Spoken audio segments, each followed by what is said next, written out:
বাড্ডায় গুলি করে বিএনপি নেতা সাধন হত্যায় জড়িত 4 জনকে খুঁজছে গোয়েন্দারা, যারা সরাসরি ওই কিলিং মিশনে অংশ নিয়েছে। তবে খুনের পর 3 দিন পার হলেও এখনও কাউকে গ্রেপ্তার করতে পারেনি আইন শৃঙ্খলা বাহিনী। সাব্বির আহমেদ জানাচ্ছেন বিস্তারিত।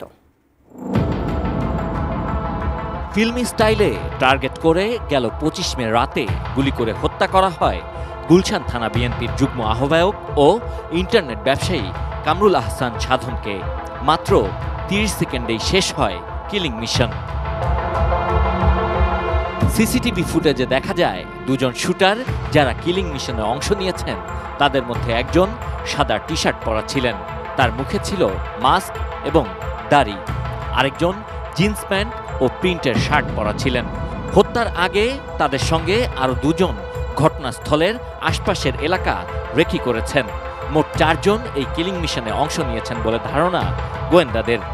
সরাসরি কিলিং মিশনে অংশ নেয়া 2 জন ছাড়াও সন্দেহভাজন বাকি 2 জন ঘটনাস্থলের আশপাশেই ছিলেন।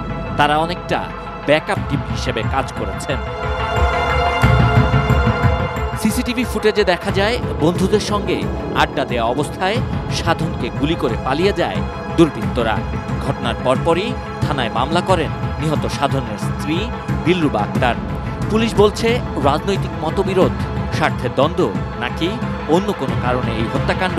দোষীদের গ্রেপ্তার করতে পারলেই মিলবে এর উত্তর। আশেপাশে এবং ঘটনাস্থলে সিসিটিভি ফুটেজ ইতিমধ্যে আমরা সংগ্রহ করেছি। সব দিকেই তো আমরা নজর রাখব, কি কারণে হতে পারে, কারা কার শত্রু হতে পারে। Sabbir Ahmed, ATN news, Dhaka.